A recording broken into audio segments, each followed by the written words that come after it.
at Kilborn, I manage the city's urban planning and historic preservation division. I want to thank Preserve the Burg first for inviting us to speak to you today, but also thank you for the work that you are doing out in the community. As municipal staff, we do have a particular role or function in the historic preservation process, and oftentimes that requires us to be kind of neutral arbiters of the discussion. And so we are in a position that is entirely dependent sometimes on community interest and participation from volunteers to kind of advance and advocate for historic preservation in a way that the municipal and city staff cannot. So today, in that context, we are presenting to you something that is very specific to the work that we manage through our office called Certificates of Appropriateness, which is a review requirement when somebody is proposing to make exterior changes to their landmark or registered property. But before I do that, I also want to introduce Cindy Kohanek, who is sitting here in the front row. Cindy just celebrated her 1-year anniversary with our Historic Preservation Office, and she's going to be she is going to be presenting a bulk of the Certificate of Appropriateness presentation that you will see. I also want to thank you have two commissioners who sit on the city's Community Planning and Preservation Commission here in the room right now. We have Commissioner Bob Jeffrey at the back here. And we also have Commissioner Ashley Marbay, who's sitting in the back corner. Okay, so what we want to talk to you about is certificates of appropriateness. On the screen here, you can see that we actually have 3 people that do work in our historic preservation office. That middle column, Kelly Perkins, she is here today as well. Kelly volunteers on the board for the Florida Trust for Historic Preservation. And so Kelly is in the other room. She is now watching their table and the City of St. Petersburg's table. But Kelly is an important part of our team as well. Okay, whenever we're doing presentations, we always like to start out with some key descriptive terms because these terms are important to how the regulations are written and under what circumstances they might apply. So these terms are very important. One of the things that we often hear in our office is the question, is my property historic? And oftentimes, I think what that question really means is, are there regulations on my property because of its historic preservation status? That is different than answering the question, is my property historic? So technically, when we are asked that question, the answer is, if your property is 50 years in age or more, we would describe it as being historic, but that does not necessarily mean that it has either a National Register designation or a local landmark designation. So for that, we refer to the National Register of Historic Places and the St. Petersburg Register of Historic Places. Now the St. Petersburg Register of Historic Places you see identified here on the screen. Oftentimes these are referred to as local landmarks. And these local landmarks means that it has gone through a very specific review process, that it has been deemed to meet certain criteria for designation, and it has been officially designated by ordinance through the City Council.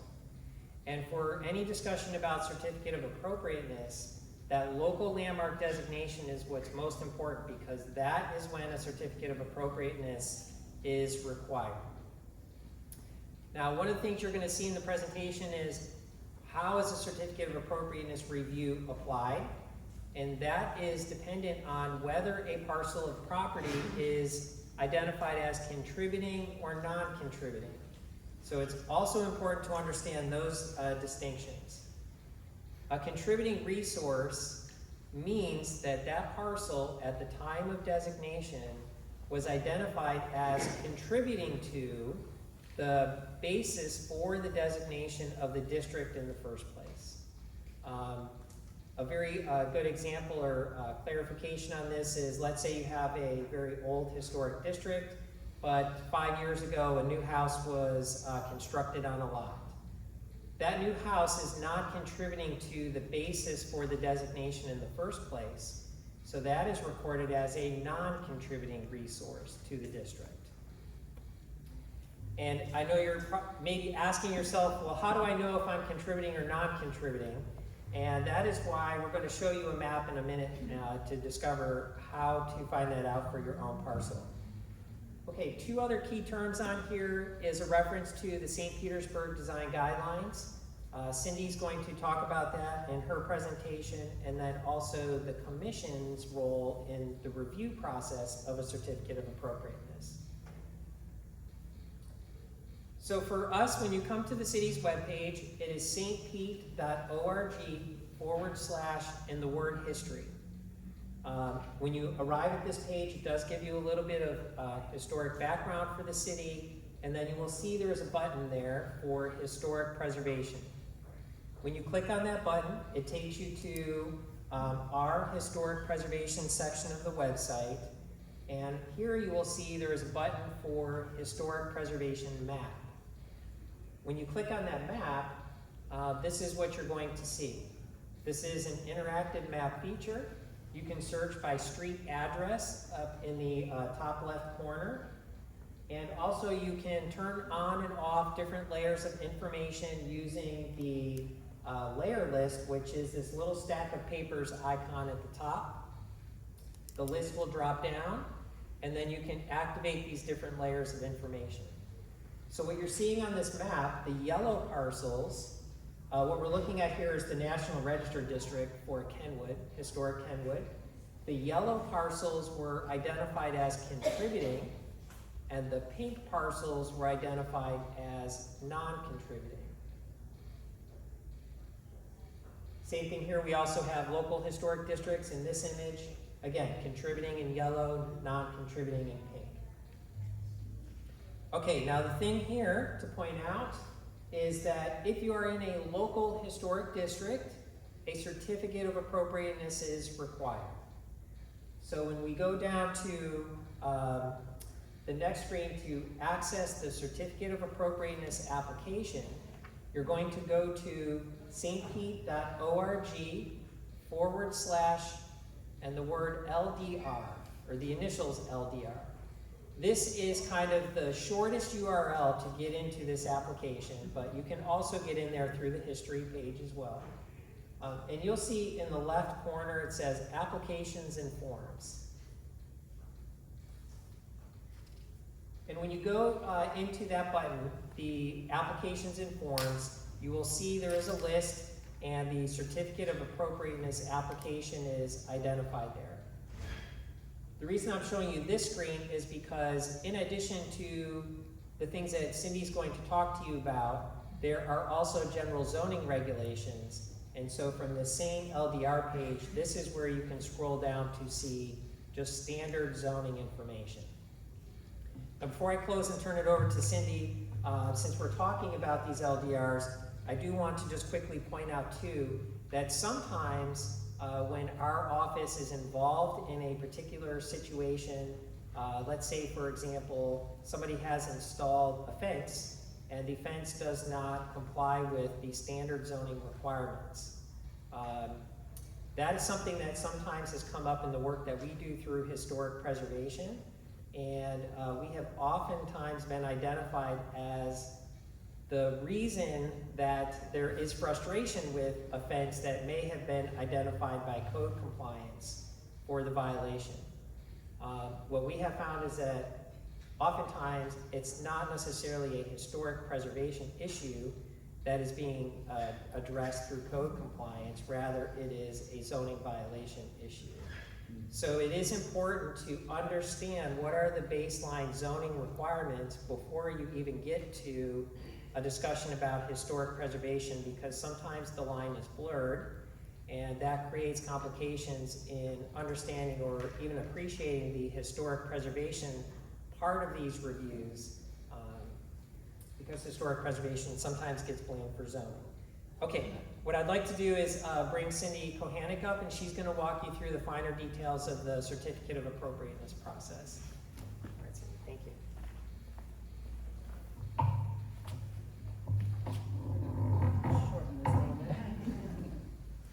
Thanks, Derek. Again, I'm Cindy Kohanik, and I'm one of 2 historic preservationists on staff with the City of St. Petersburg. Among other things, our office is responsible for a Certificate of Appropriateness Review, or COA reviews for short, which is our version of a permit or a design review. Any COA application submitted for review to our office is going to be reviewed by myself or my coworker Kelly, who was introduced earlier. So the COA process aids in retaining the historic character of a property, district, or a landmark.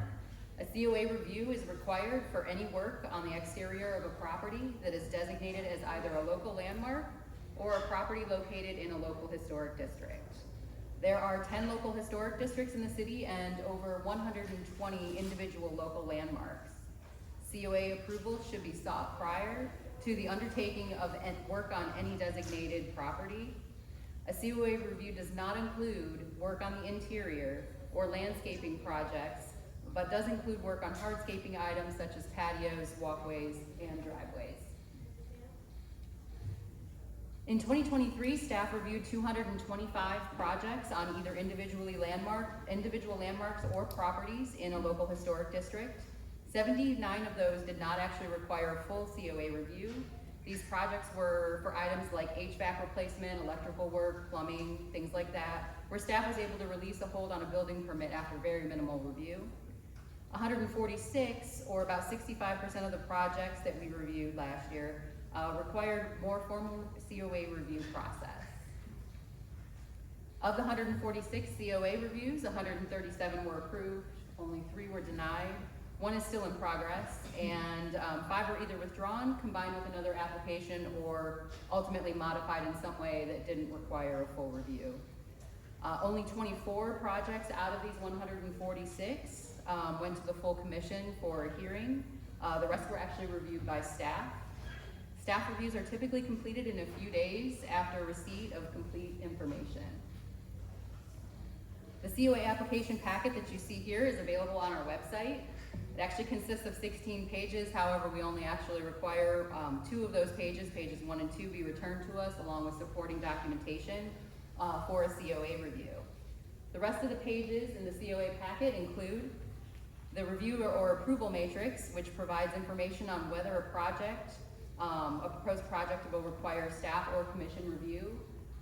And this also includes whether some projects, if you're contributing versus non-contributing, so depending on if you're contributing, you might have to actually, some of these projects might have to go through full commission review, as opposed to if you're non-contributing, some of those might be able to pull down to staff review.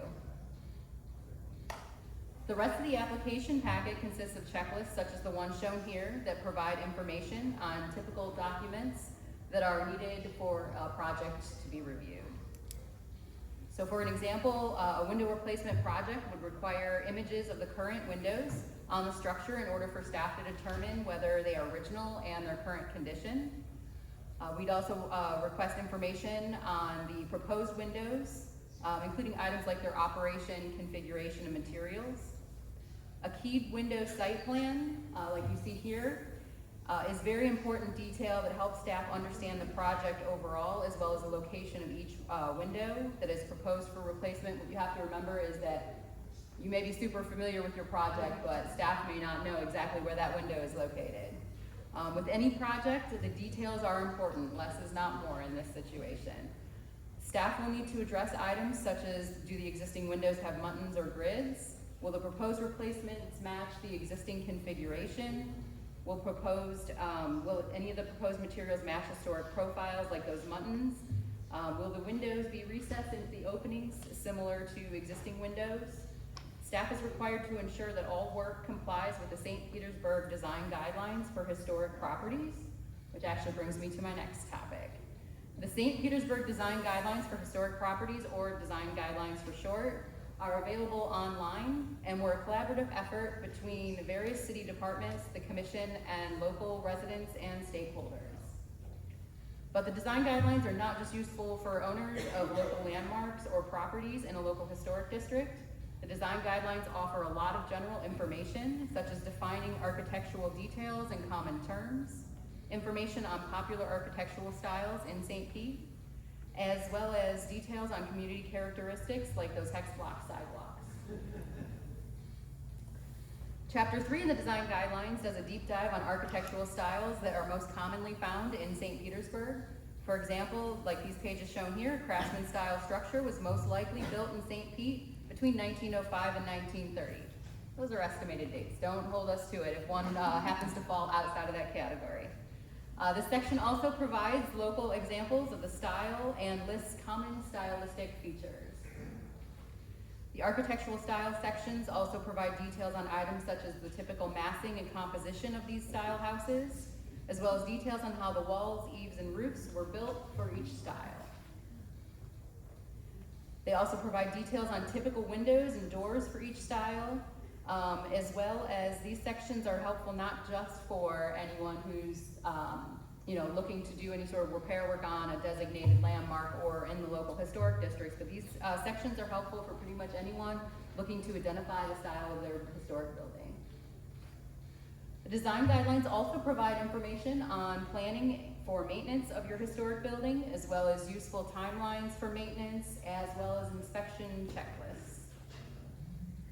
City preservation staff also has many other resources available, including a pamphlet covering on how to research your historic home, a topic covered much more in depth earlier today by Jesse with the St. Petersburg Museum of History. City staff can also provide details on preservation-related incentives, design assistance, and much more. Please feel free to reach out to city staff for more information or at any point during your project. As is the case with any project, the earlier you reach out to staff, the better, especially if you're going to undergo the COA review process. That concludes our presentation on navigating the COA process in St. Petersburg. We're here for questions. Thank you.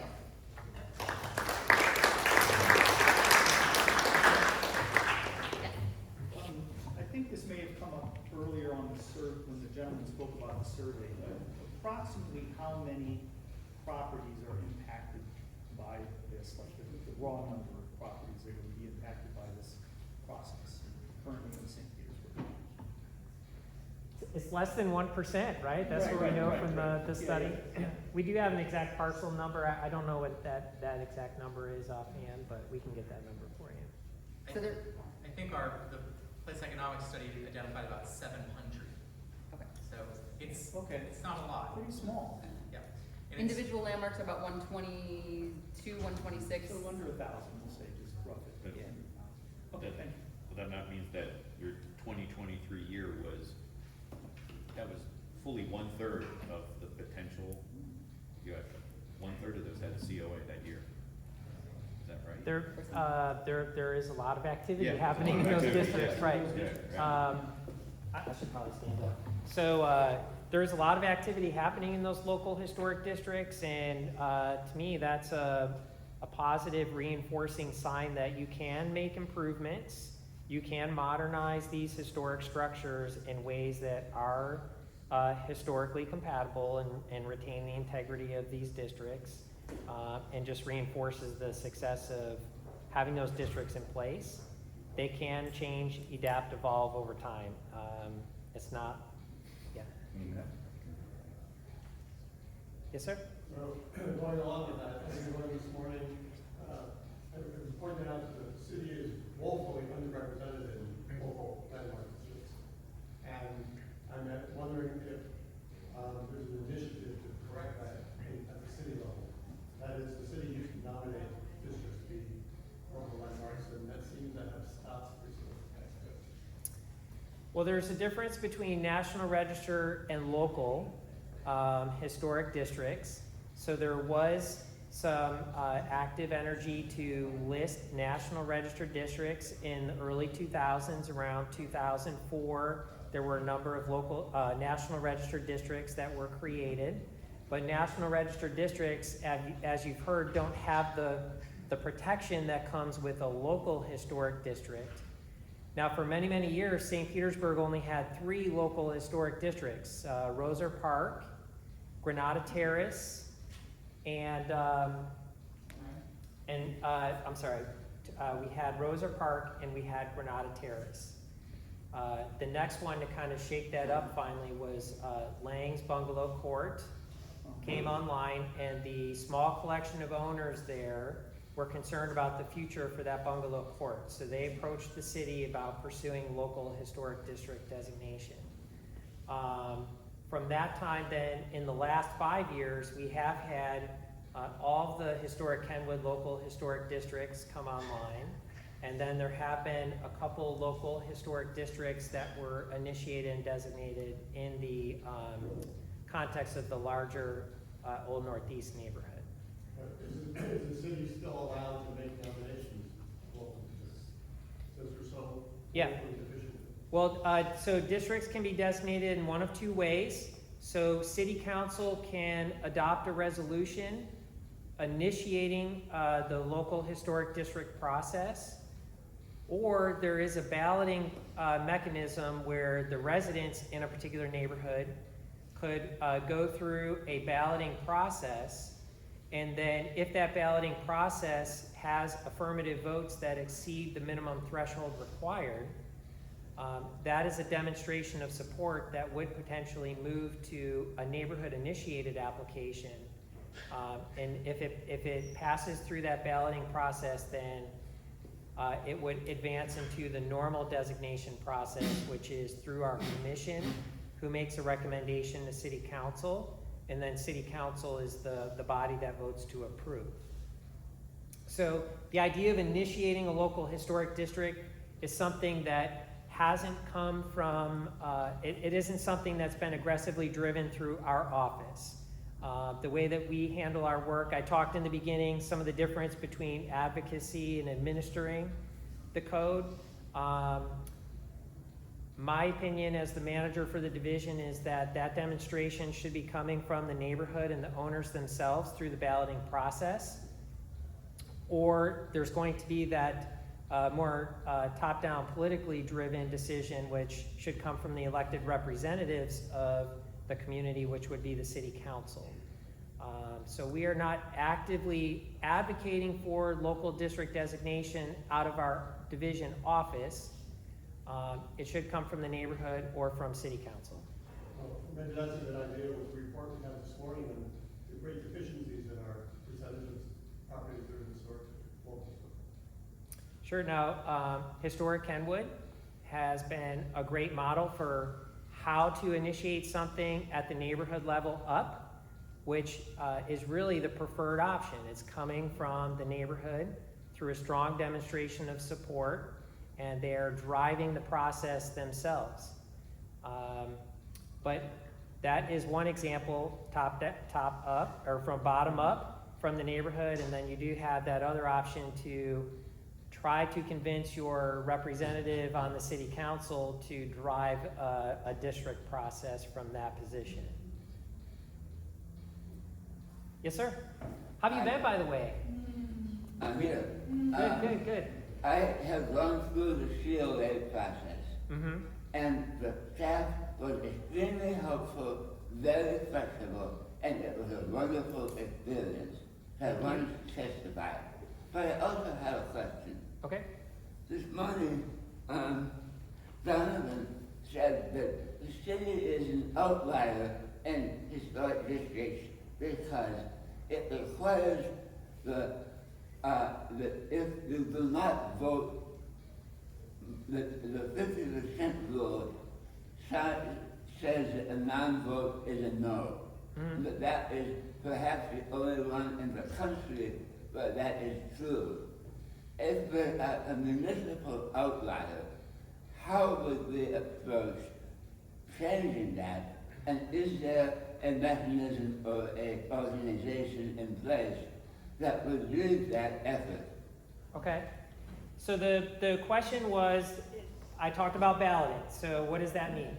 The question gets to the balloting process requires a minimum threshold of 50% plus one of the tax parcels. So when somebody is pursuing district designation, there is a preliminary boundary that's drawn. Here's the preliminary boundary. The city then goes through a couple steps, but eventually we get to a point where ballots are being mailed out. When the ballots are mailed out, there's a 60-day window where people have an opportunity to express their support or opposition to pursuing a district designation.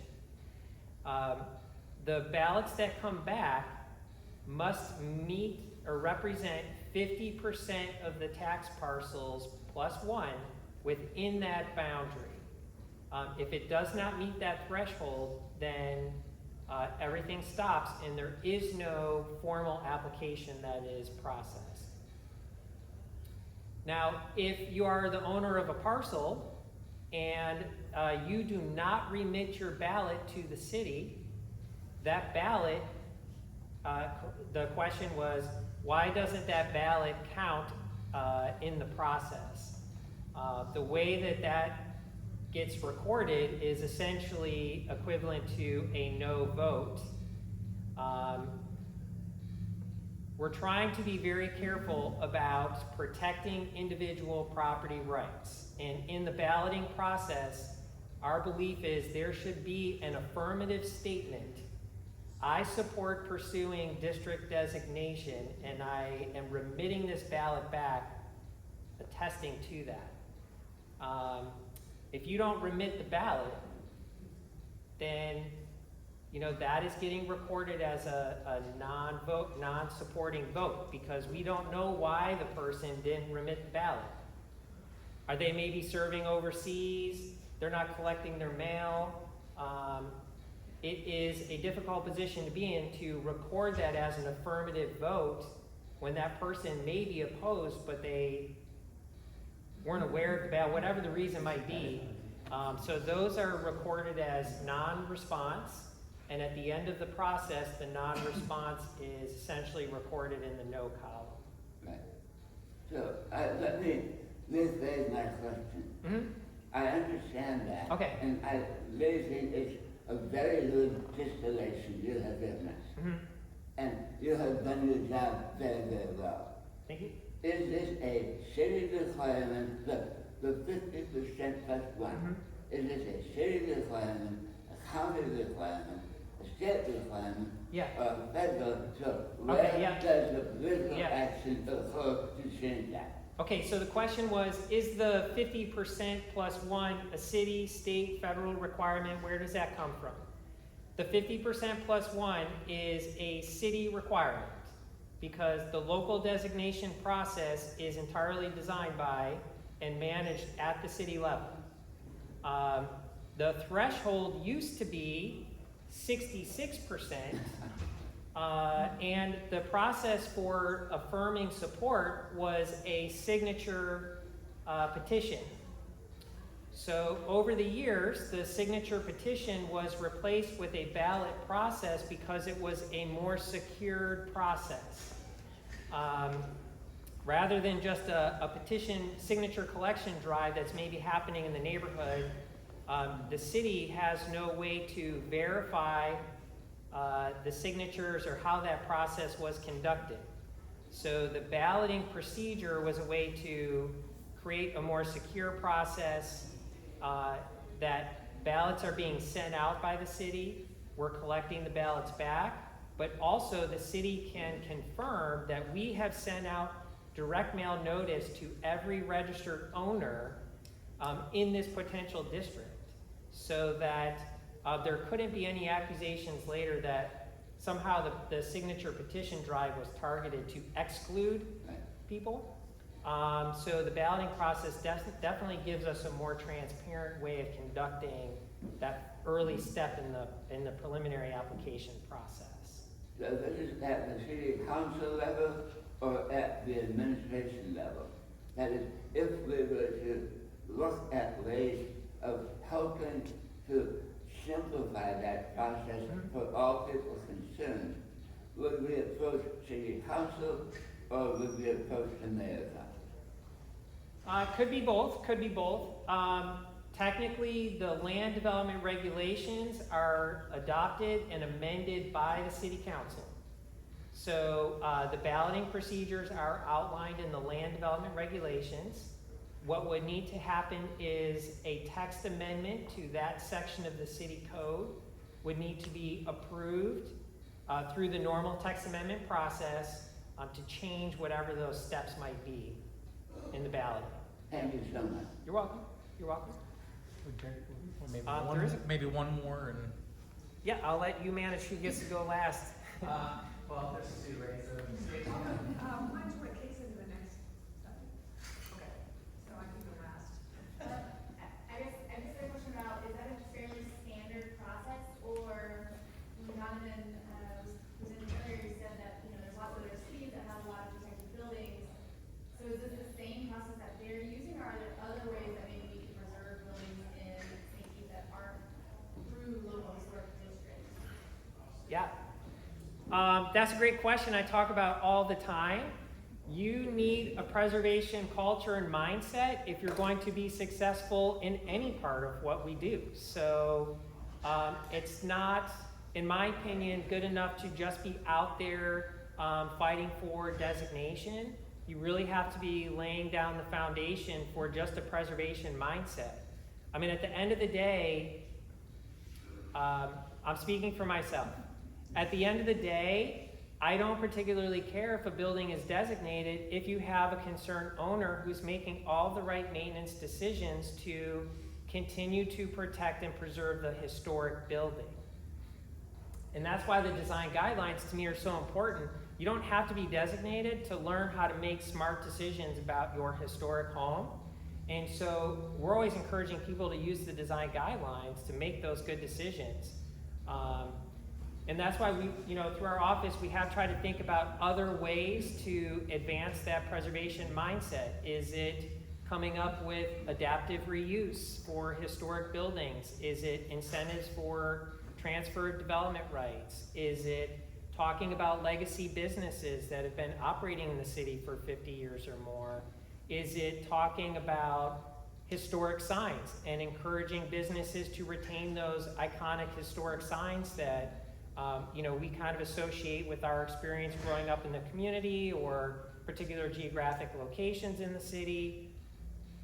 Designation isn't the only option, but you have to build that preservation mindset if you're going to get the types of decisions and interest and volunteers and support that you need for these critical things when they come up.